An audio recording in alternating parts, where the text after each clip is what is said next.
नमो नमः।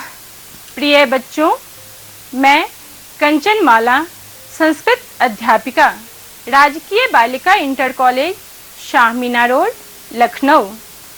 आज की कक्षा में मैं आप लोगों को संस्कृत विषय पढ़ाऊंगी। बच्चों, संस्कृत विषय 4 भागों में विभक्त हैं: गद्य, पद्य, नाटक तथा व्याकरण। तो आज की कक्षा में मैं आप लोगों को संस्कृत व्याकरण पढ़ाऊंगी। बच्चों, व्याकरण का ज्ञान किसी भी भाषा को सम्यक रूप से जानने के लिए अत्यंत ही आवश्यक है। व्याकरण के ज्ञान के अभाव में हम लोग किसी भी भाषा का शुद्ध उच्चारण करना, लिखना, बोलना अथवा किसी भी वाक्य का निर्माण करना इत्यादि प्रक्रिया असंभव है, हम नहीं कर सकते हैं। अतः संस्कृत व्याकरण को अच्छी तरह से जानना किसी भी भाषा के ज्ञान हेतु अत्यंत ही आवश्यक है। तो चलिए हम लोग संस्कृत व्याकरण में पढ़ते हैं। संस्कृत व्याकरण में आप लोगों के कक्षा 10 में प्रथम पाठ है प्रत्याहारों का सामान्य परिचय तथा वर्णों का उच्चारण स्थान, जिसमें आज की कक्षा में हम लोग पढ़ेंगे प्रत्याहार और माहेश्वर सूत्र। तो माहेश्वर सूत्र एवं प्रत्याहार आज की कक्षा में पढ़ेंगे। आगे फिर वर्णों का उच्चारण स्थान पढ़ेंगे। बच्चों, संस्कृत व्याकरण में प्रत्याहार जानने से पूर्व माहेश्वर सूत्र को जानना अत्यंत आवश्यक है, क्योंकि माहेश्वर सूत्र को जानने के पश्चात ही हम लोग प्रत्याहार का निर्माण कर पाएंगे। बच्चों, संस्कृत व्याकरण को माहेश्वर शास्त्र भी कहा जाता है, क्योंकि संस्कृत व्याकरण का प्रारंभ माहेश्वर सूत्र से होता है। अब ये माहेश्वर क्या है, माहेश्वर सूत्र क्या है? तो माहेश्वर के शब्द को यदि आप ध्यान से देखें तो इसमें 2 शब्द मिलेंगे, महा और ईश्वर, माहेश्वर। महा और ईश्वर, माहेश्वर। तो महा और ईश्वर की जब हम संधि करते हैं तब माहेश्वर शब्द बनता है। माहेश्वर सूत्र पढ़ने से पहले हम लोग जानते हैं कि माहेश्वर का अर्थ क्या होता है। बच्चों, माहेश्वर का अर्थ है भगवान शिव। माहेश्वर का क्या अर्थ है? भगवान शिव। अब माहेश्वर सूत्र का सीधा अर्थ हो गया भगवान शिव का सूत्र। अब आपके मन में एक विचार आएगा कि इस सूत्र को आखिर माहेश्वर सूत्र अथवा भगवान शिव का सूत्र क्यों कहा गया है? तो मैं आप लोगों को बताती हूँ कि महर्षि पाणिनि ने उपासना की, भगवान शिव की उपासना की। तो उनकी उपासना से प्रसन्न होकर भगवान शिव ने 14 बार अपने डमरू को बजाया। 14 बार डमरू को बजाया, उससे 14 प्रकार के नाद उत्पन्न हुए, ध्वनियां उत्पन्न हुई 14 प्रकार की। तो उसे महर्षि पाणिनि ने 14 सूत्रों के रूप में आरोपित कर दिया और वही 14 माहेश्वर सूत्र कहलाए।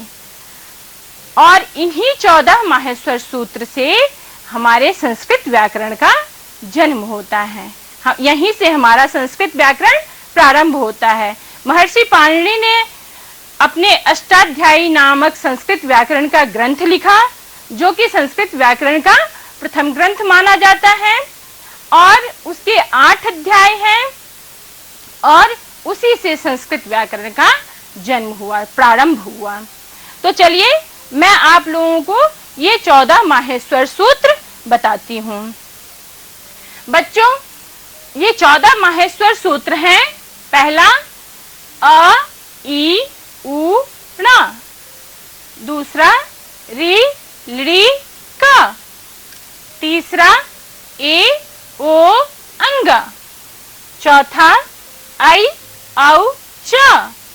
पांचवा ह, य, व, र, छठा ल ण, सातवां य म अंग ण न म, छठा, आठवां झ भ य, नौवां घ ढ ध स, दसवां ज ब ग ड द श, 11वां ख फ छ ठ थ च ट त व, 12वां क प य, 13वां श श स र, 14वां ह ल। बच्चों, ये 14 माहेश्वर सूत्र जो स्क्रीन पे आपको दिखाई दे रहे हैं और मैंने आपको बोल के समझाया है, इसका उच्चारण किया है, इन 14 माहेश्वर सूत्रों को जब आप अच्छी तरह से याद कर लेंगे तो आपके लिए संस्कृत व्याकरण को समझना बहुत ही आसान हो जाएगा। इस 14 माहेश्वर सूत्रों के आधार पे हम प्रत्याहार बनाएंगे और जब हम प्रत्याहार बनाएंगे तो उसी प्रत्याहार का उपयोग आगे संधि, प्रत्यय, समास इत्यादि पढ़ने में, उनके सूत्रों का निर्माण करने में, उनके सूत्रों को समझने में यही प्रत्याहार हमें काम आते हैं। वहां इन्हीं प्रत्याहारों का उपयोग किया जाता है, उपयोग होता है। अब मैं आप लोगों को बताती हूँ कि 14 माहेश्वर सूत्रों में से किन किन वर्णों की हमें प्रत्याहार बनाते समय गणना करनी है और किन वर्णों की प्रत्याहार बनाते समय गणना नहीं करनी है। तो बच्चों, जितने भी हलंत वाले शब्द वर्ण हैं, जितने भी हर माहेश्वर सूत्र में जितने भी हलंत वाले वर्ण हैं, उन सब की गणना हम लोग नहीं करेंगे, क्योंकि हलंत वाले वर्णों की इत संज्ञा हुई है और इसी कारण से इनकी गणना नहीं की जाती है। तो हलंत वाले वर्णों को छोड़कर बिना हलंत वाले वर्णों की गणना हम लोग प्रत्याहार बनाते समय करेंगे। अच्छा बच्चों, अब मैं आप लोगों को बताती हूँ कि इनमें स्वर और व्यंजन कितने हैं। तो प्रथम 4 माहेश्वर सूत्र, बच्चों प्रथम 4 माहेश्वर सूत्र हम लोग देख रहे हैं। अ इ ऊड़ा, री लड़ी क, ए ओ अंग, ऐ औ च। अब ये 4 जो माहेश्वर सूत्र हैं, ये 4, इनमें 4 माहेश्वर सूत्रों में हम हलंत वाले वर्णों को छोड़ देंगे और ये सारे अच, अ से प्रारंभ कर च हलंत, यहाँ च हलंत तक, अ से प्रारंभ कर च हलंत तक अच बनेगा। अ और च हलंत अच बनेगा, अ से प्रारंभ कर च तक। ठीक है। अब ये सारे, इसमें हम देखते हैं कि सारे स्वर वर्ण आ जाते हैं, इसमें सारे स्वर वर्ण आ जाते हैं। और अ इ उ, री ली, ए ओ, ऐ औ, ये सारे कितने स्वर हैं? 9 स्वर, 9 हैं। कितने हैं स्वर? 9 हैं। यहाँ पे 9 स्वर आ गए इसमें, तो इन्हें अच कहा जाता है। स्वर को हम लोग क्या कहते हैं? अच कहते हैं। अच के अंतर्गत सभी स्वर वर्ण आ जाते, क्योंकि हमने हलंत वाले सभी वर्णों को छोड़ दिया है। अब यहाँ देखिए पांचवें ह य व र ट, ह य व र ट वाले में से ह लेंगे हम और यहाँ ल लेंगे हम। ठीक है। तो यहाँ तक ह से यहाँ, ह से यहाँ तक बना हल। हमने हल प्रत्याहार बनाया। यहाँ ह से लेकर ल तक ये हल आ गया। इसमें सारे व्यंजन वर्ण आ जाते हैं। क्या आएंगे? सारे व्यंजन वर्ण आ जाएंगे। और ये व्यंजन वर्ण सारे हलंत वाले वर्णों को छोड़कर, बच्चों इनमें सारे हलंत वाले वर्णों को हम छोड़ देंगे तो इसमें सारे व्यंजन वर्ण आ जाएंगे। और ये व्यंजन वर्ण कितने हैं? 33 हैं। ये व्यंजन वर्ण कितने हैं? 33 हैं। तो स्वर अच में आ गए सारे स्वर और हल में आ गए सारे व्यंजन। तो ये स्वर 9 है और व्यंजन कितने हैं?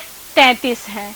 तो बच्चों इस तरह से मैंने माहेश्वर सूत्र आप लोगों को समझाया है कि 14 माहेश्वर सूत्र हैं। 14 माहेश्वर सूत्रों में स्वर 9 है और व्यंजन 33 है। इनमें से किनकी गणना करनी है? जितने बिना हलंत वाले वर्ण हैं उनकी गणना हमें करनी है। और जो भी हलंत वाले वर्ण हैं वो इत संज्ञक हैं, इसीलिए उन वर्णों को की गणना हमें नहीं करनी है, उन्हें हमको छोड़ देना है। ठीक है, तो हम प्रत्याहार बनाते समय ये बात अवश्य ध्यान में रखेंगे कि बिना हलंत वाले वर्ण की ही हम केवल गणना करेंगे और हलंत वाले वर्णों को हम छोड़ देंगे। बच्चों ये माहेश्वर सूत्र बहुत ही महत्वपूर्ण है। आपके अभी स्कूल की शिक्षा से लेकर उच्च शिक्षा तक आप जब पढ़ेंगे तो ये माहेश्वर सूत्र और प्रत्याहार आपको अगर अच्छी तरह से समझ में आ जाए, अच्छी तरह से याद हो जाए तो वो आपके लिए बहुत ही उपयोगी होगा, क्योंकि इसके बिना हम लोग किसी भी सूत्र को नहीं समझ पाएंगे, आगे किसी भी सूत्र को हम लोग नहीं समझ पाएंगे। तो आप लोग अब माहेश्वर सूत्र को अच्छी तरह से याद कर लीजिए। अब देखते हैं इन्हीं माहेश्वर सूत्र से चलिए हम लोग बनाते हैं प्रत्याहार। ठीक है, तो सबसे पहले हम लोग देखेंगे कि प्रत्याहार किसे कहते हैं। ठीक है, तो प्रत्याहार क्या होता है? 14 माहेश्वर सूत्र हमने पढ़ लिए, अब इससे प्रत्याहार बनाएंगे। तो प्रत्याहार क्या होता है? तो बच्चों जिनकी सहायता से कम शब्दों में अधिकतम बातें हम कह सकते हैं वे प्रत्याहार कहलाते हैं। वे क्या कहलाते हैं? प्रत्याहार कहलाते हैं। जैसे अभी मैंने आपको बताया था स्वर अच व्यंजन हल बताया था पिछले स्लाइड में मैंने। तो अच में 9 स्वर थे, 9 स्वर हमने नहीं कहा, 9 स्वर हमने नहीं कहा, केवल अच कह दिया। तो उससे क्या हुआ? 9 स्वर का बोध हो गया। तो यही अच प्रत्याहार से 9 स्वर का बोध हो गया। फिर हल हमने कहा, हल से 33 व्यंजन वर्णों का बोध हो गया। तो जिनकी सहायता से हम कम से कम शब्दों में 2 प्रत्याहार हम बनाते हैं 2 वर्ण का, लेकिन उसके अंदर कितने वर्णों का बोध होता है? तो जितने वर्ण उनके अंदर आते हैं बिना हलंत वाले उन वर्णों का बोध होता है हमें। तो प्रत्याहार का यही अर्थ हुआ कि कम से कम शब्द में हम अधिकतम वर्णों का बोध कराते हैं। कम शब्द लिए और अधिकतम वर्णों का आप लोगों को बोध होता है, वही प्रत्याहार कहलाते हैं। ठीक है, अब प्रत्याहार बनाएंगे कैसे हम लोग? प्रत्याहार किस तरह से बनाएंगे हम लोग? तो माहेश्वर सूत्र, जो 14 माहेश्वर सूत्र हमने पढ़े हैं, उन 14 माहेश्वर सूत्रों में से हम क्या करेंगे? बिना हलंत वाले वर्ण को लेंगे। बिना हलंत वाला पहला अक्षर लेंगे, जो भी बिना हलंत वाला वर्ण होगा उसका पहला अक्षर ले लेंगे हम लोग, और हलंत वर्ण का दूसरा अक्षर ले लेंगे। बिना हलंत वाले वर्ण का पहला अक्षर ले लेंगे और हलंत वर्ण का दूसरा अक्षर ले लेंगे। तो इन 2 वर्णों के बीच में जो बिना हलंत वाले वर्ण हैं उनका बोध होता है।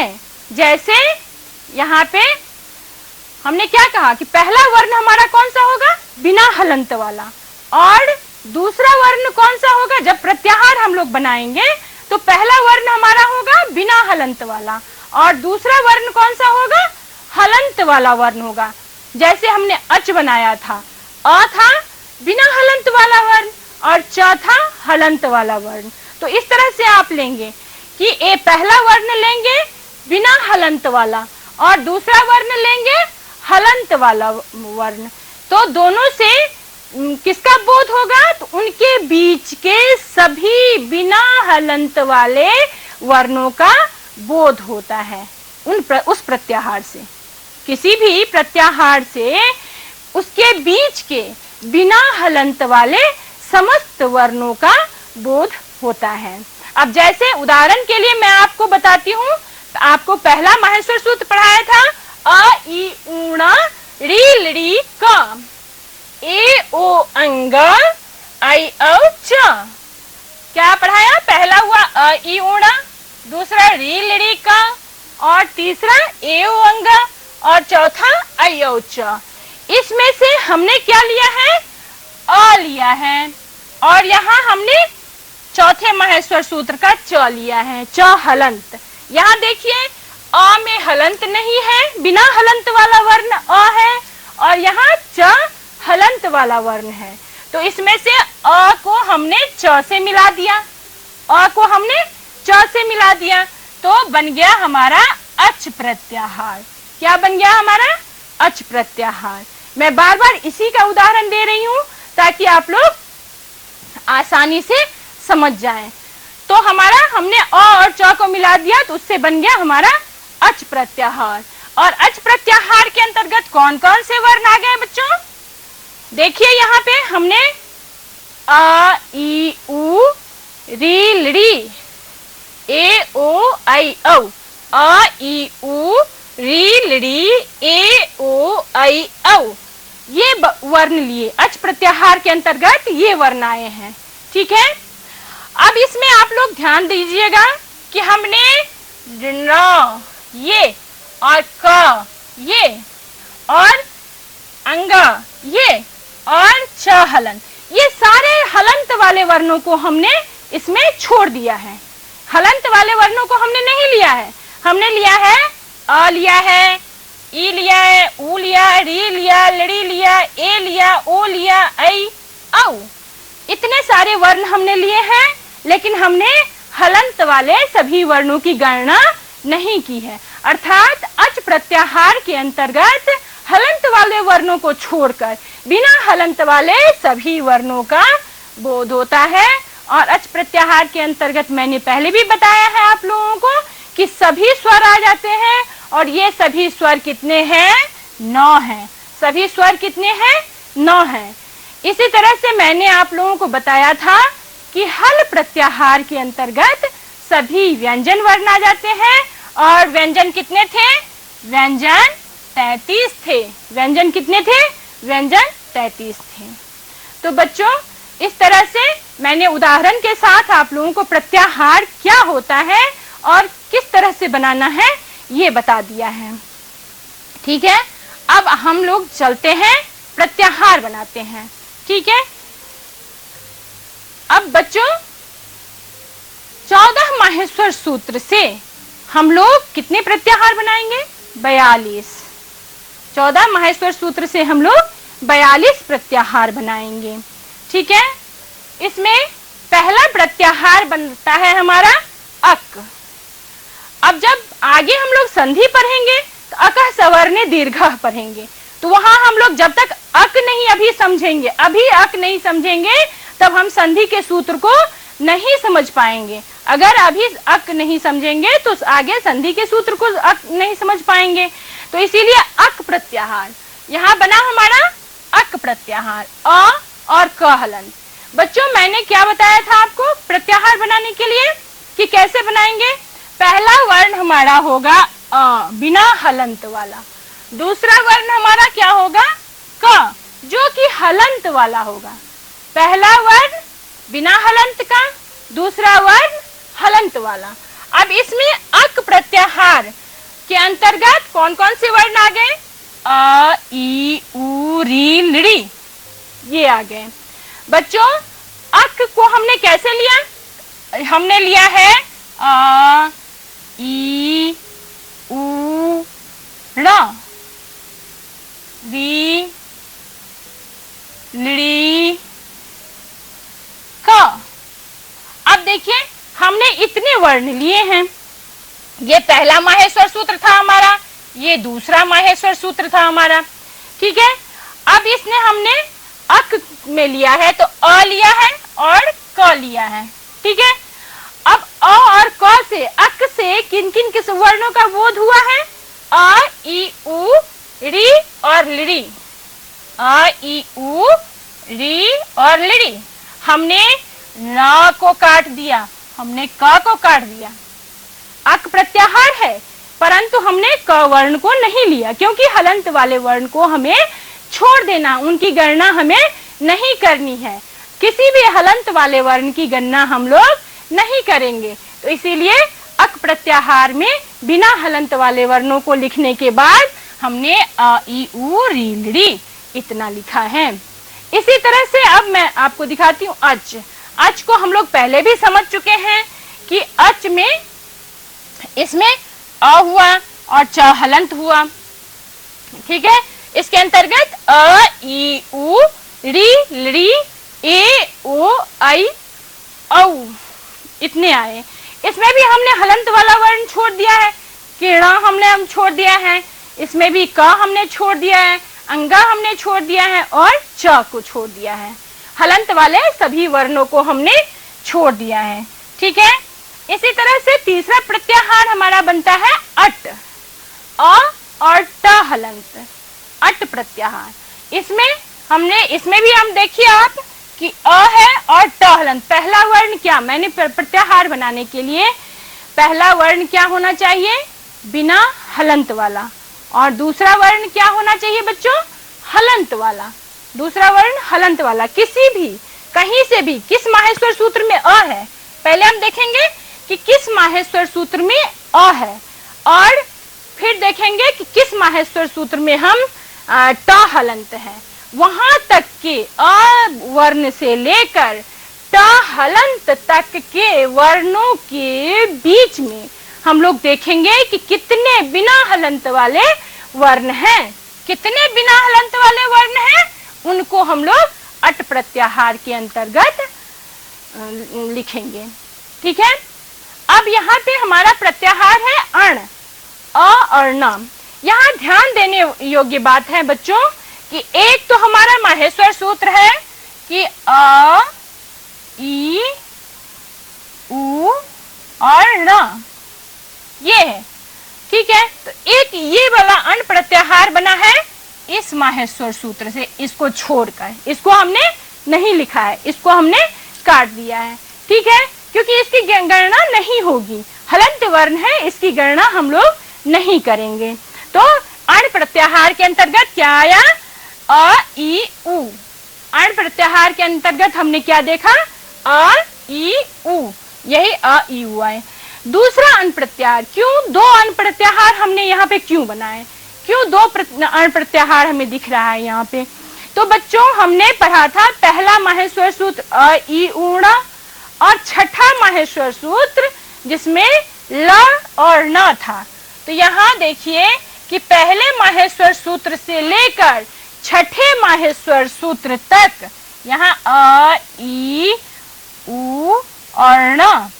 ठीक है, और यहाँ से लेकर छठे माहेश्वर सूत्र ल और न, ये छठे माहेश्वर सूत्र तक, ये पहला माहेश्वर सूत्र हमारा है और ये छठा माहेश्वर सूत्र।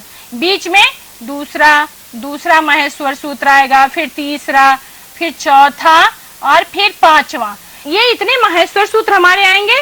तो हम यहाँ से प्रारंभ करेंगे इसको, और यहाँ ये पहला वर्ण हमारा होगा अ और अंतिम वर्ण हमारा होगा न। ठीक है, तो अ वर्ण हम बिना हलंत वाला है और न वर्ण यहाँ हमारा हलंत वाला है। तो यहाँ पे हमने देखा एक ही माहेश्वर सूत्र से अन बना है और दूसरा प्रत्याहार हमारा बना है जो पहले माहेश्वर सूत्र से लेकर छठे माहेश्वर सूत्र तक बना है। तो इसीलिए अण प्रत्याहार हमारे किताब में दो बार है कि हम दो बार बनाते हैं। एक पहले माहेश्वर सूत्र से अण प्रत्याहार बनाते हैं और एक पांचवें माहेश्वर सूत्र से अण प्रत्याहार बनाते हैं। अब बच्चों आपके 42 प्रत्याहार हैं, तो मैं उनके नाम बता देती हूँ और स्क्रीन पे आपके दिख रहा है कि मैंने आपको बताया है कि किसी भी प्रत्याहार को बनाने के लिए हम पहला लेंगे वर्ण बिना हलंत वाला, दूसरा हलंत वाला। छठा प्रत्याहार है अ और म हलंत। तो हम देखेंगे कि प्रत्याहार में किस प्रत्याहार में अ आता है, किस प्रत्याहार में म हलंत आता है। फिर उनके बीच के वर्णों को हम लोग देखेंगे कि कौन कौन से वर्ण आते हैं। फिर सातवां प्रत्याहार है हमारा अल, अ ल हलंत। तो हम देखेंगे कि किस प्रत्याहार में अ आता है वर्ण और किस प्रत्याहार में ल हलंत आता है। ठीक है बच्चों, आपसे सीधा सीधा प्रश्न यही माहेश्वर सूत्र से बनता है कि किस प्रत्याहार, जैसे अल, अच, अक प्रत्याहार के अंतर्गत कौन कौन से वर्ण आते हैं। तो आपको यही देखना है कि किस माहेश्वर सूत्र में ये वर्ण आते हैं। इसके बाद बच्चों ये 8वां, 9वां, 10वां, 11वां, 12वां, ये इस तरह से आपके 42 माहेश्वर सूत्र आपके सामने हैं। इसमें कुछ इंपॉर्टेंट माहेश्वर सूत्र है, जैसे झल है तो झल प्रत्याहार के अंतर्गत कौन कौन से वर्ण आते हैं। जस है, जस प्रत्याहार के अंतर्गत कौन कौन से वर्ण आते हैं। भस है, भस प्रत्याहार है। यण है, यण प्रत्याहार कौन कौन से वर्ण आते हैं। य, र, ल आते हैं। फिर आपके सामने ये हल प्रत्याहार, जो मैंने आपको पहले भी बता दिया है, हल प्रत्याहार, कि हल प्रत्याहार के अंतर्गत सारे व्यंजन वर्ण आ जाते हैं। ठीक है, इसी तरह से हस प्रत्याहार है। हस प्रत्याहार में देखेंगे कि किस प्रत्याहार में कहाँ ह वर्ण है, कहाँ श हलंत वर्ण है। तो इस तरह से बच्चों ये 42 प्रत्याहार है आपके सामने। कुछ मुख्य प्रत्याहार इक है, इच है, यण है, अक है, अच है, इन सबको तो मुख्य रूप से आप लोग याद कर लीजिए। तथा मैं 14 माहेश्वर सूत्रों से जो 42 प्रत्याहार मैंने बनाए हैं यहाँ पे, ये हम आपके 42 प्रत्याहार दिए हुए हैं।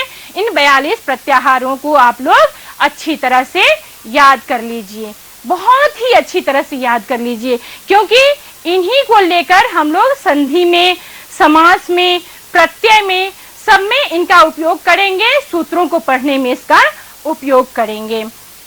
ठीक है बच्चों, मैं अब आप लोगों को कुछ गृह कार्य दे रही हूँ, जैसे कि सैंपल के तौर पे दे रही हूँ कि इक प्रत्याहार के अंतर्गत कौन कौन से वर्ण आते हैं। तो आप लोगों को इक प्रत्याहार देखना है कि कहाँ पे ई है, ई वर्ण से प्रारंभ कर क हलंत तक के वर्ण हैं, तो आप लोग इसमें से चुनेंगे। फिर अण प्रत्याहार के अंतर्गत कौन कौन से वर्ण आते हैं, तो ये आप लोग गृह कार्य में कीजिएगा। और इसी तरह के अन्य प्रश्न भी आप बनाइए, माहेश्वर सूत्र याद कीजिए, 42 प्रत्याहार याद कीजिए और इस तरह के प्रश्न आप लोग बनाइएगा।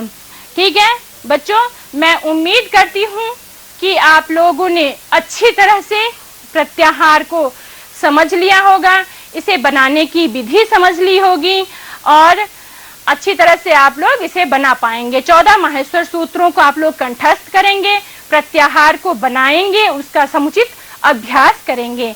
बच्चों, अगर आप लोगों को इस पाठ के संबंध में कोई भी संशय होती है, कुछ भी समझ में ना आता है, तो आप लोग दीक्षा ऐप पर जाकर इसे प्राप्त कर सकते हैं।